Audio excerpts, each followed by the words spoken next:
Good morning. Let's see, am I live?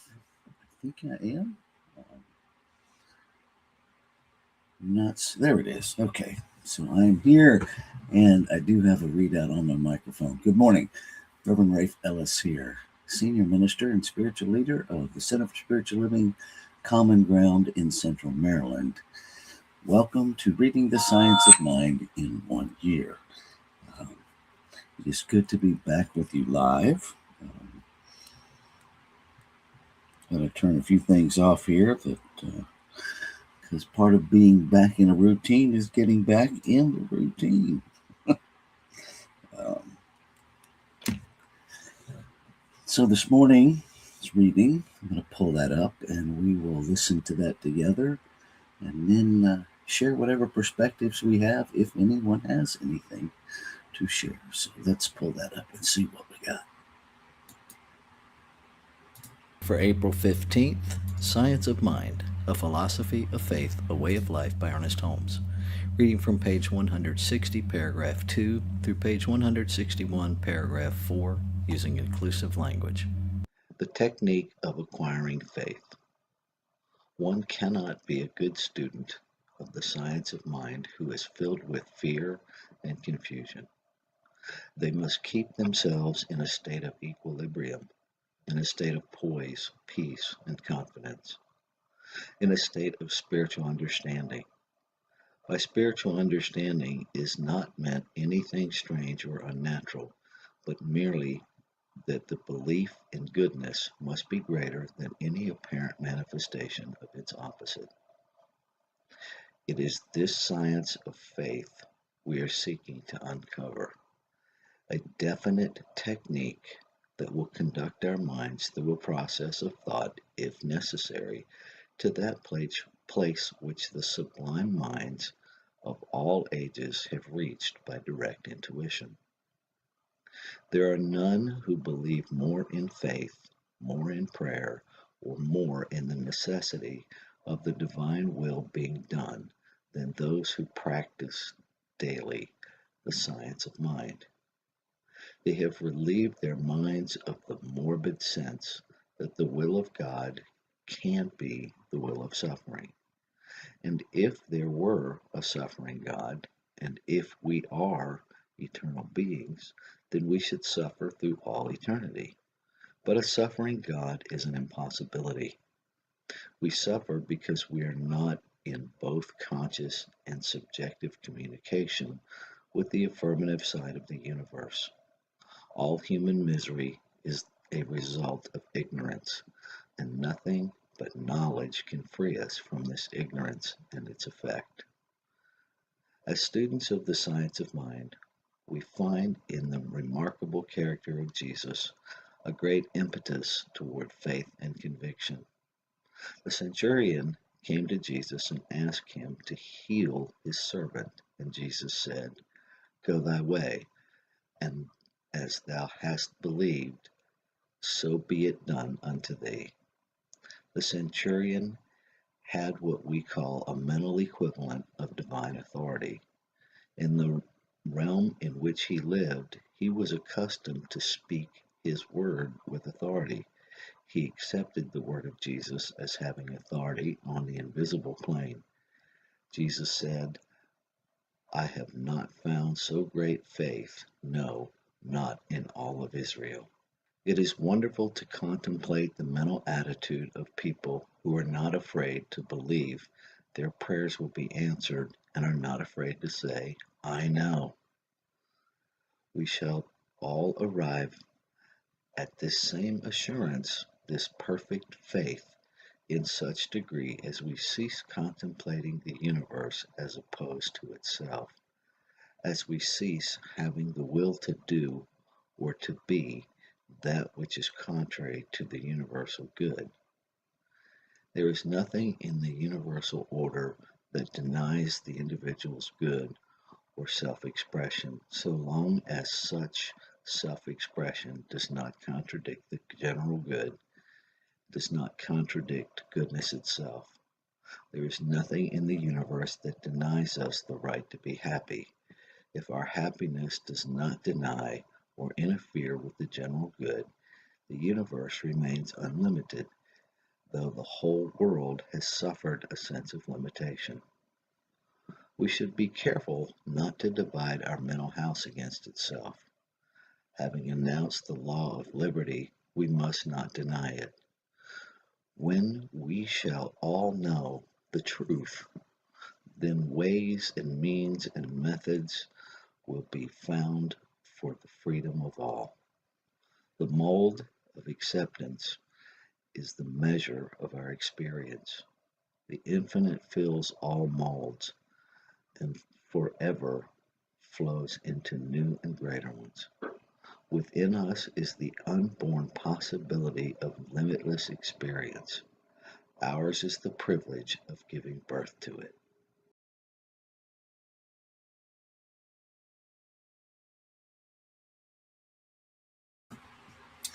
So there's certainly a lot there to contemplate.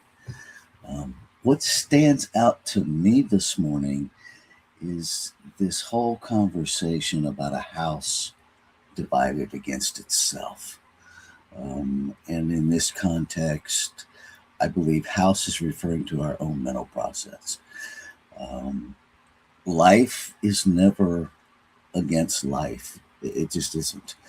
Um, but being expressions of life that have free will, we certainly have the capacity to think against ourselves. And the context of the reading where it's talking about, we have the right to happiness as long as, as long as my happiness doesn't deny you your happiness. And that's where we become divided against ourselves. And in the wholeness of one, we divide consciousness against itself. Um, and that's a challenging journey. At least it has been for me, because we're raised in this reward punishment paradigm as human beings. Everything we're saturated with in this human realm um, reinforces the idea of separation. The human paradigm reinforces the idea of lack and limitation. Doesn't make it true, but it reinforces the idea of those things. And so in our human journey, it's easy to get really locked into that mental equivalent, that there's not enough, and that somehow I have to get my happiness without regard to your happiness, which creates the suffering that the reading was talking about. Because whenever I'm separated from myself, when my human self is separated from my divine self, and I forget the truth of who I am, then I forget the truth of who you are, and then I'm miserable because I'm living in a lie that separates myself from myself. And when I am able to bridge that gap with truth and remember that my happiness is your happiness, my freedom is your freedom, I cannot experience any freedom that restricts someone else's freedom, right? Because then it ceases to be freedom, because there's only one of us here in the divine one, in the wholeness of life itself. And so this morning's reading really reignites in me the agency that is alive in each of us to shift that paradigm, to shift our mental equivalent to one of wholeness. And wholeness works better for me. It's more easy for me to grasp the concept of one if I think about it in terms of wholeness, because I see all the parts. I see the parts, of me and of you and of different elements, different life expressions. And so when I think of it in terms of a wholeness, then I don't have to argue with my brain about the different parts, and everything gets to be a part of one whole thing. So, thank you for joining me this morning. That's what's alive in me. I'm not seeing any comments in the comments section. You're certainly welcome to drop those into whatever live stream platform you are joining us on. Got looks like we have one on Twitch TV and two on YouTube. So I'm going to move us into our time of meditation and contemplation. It's a 5-minute meditation practice, and we just practice being present with whatever is. And so I invite you to join me in that for the next 5 minutes.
So, breathing into this moment of now, I recognize one life, one power, everywhere present, nameless, changeless, infinite possibility, unformed and formed, consciousness itself, lacking nothing, containing the perfect blueprint of life. Nameless because it cannot be limited by a singular concept, and yet we know it by many, many names.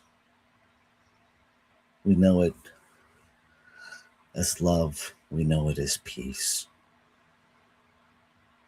we know it as God, we know it as Buddha, we know it as Allah, the great mystery.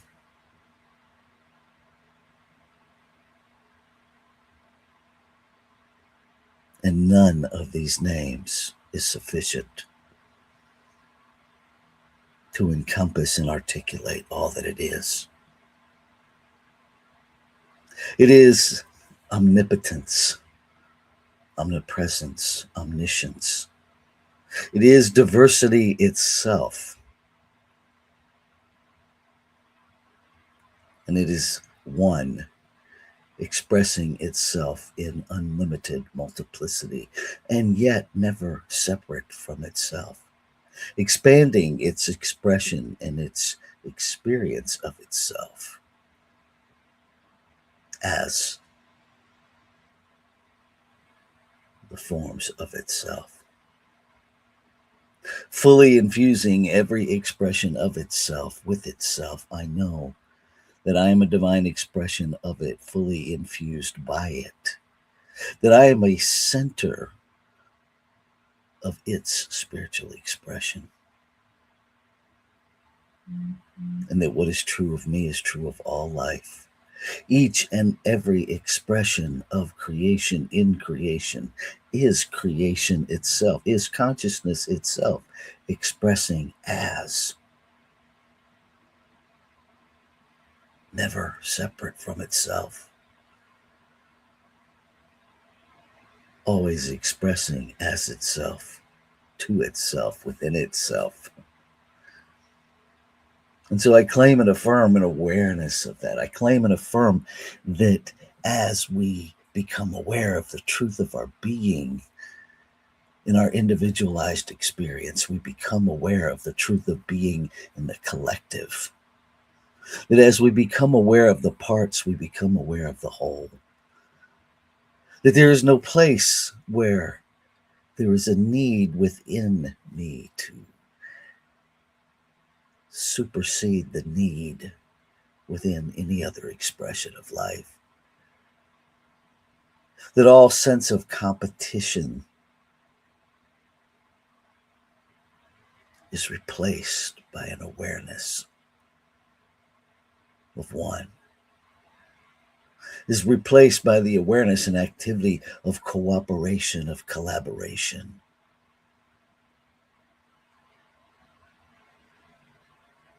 That we truly are aware of and active in the common ground of one being.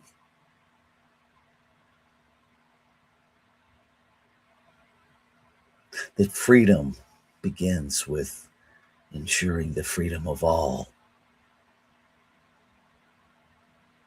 That peace begins with ensuring the peace of all. That abundance is the expression of the nature of creation, the nature of one. And that in the expression of abundance is the assurance, is the reality that every expression is the center of the abundance of creation, is the center of the activity of that abundance.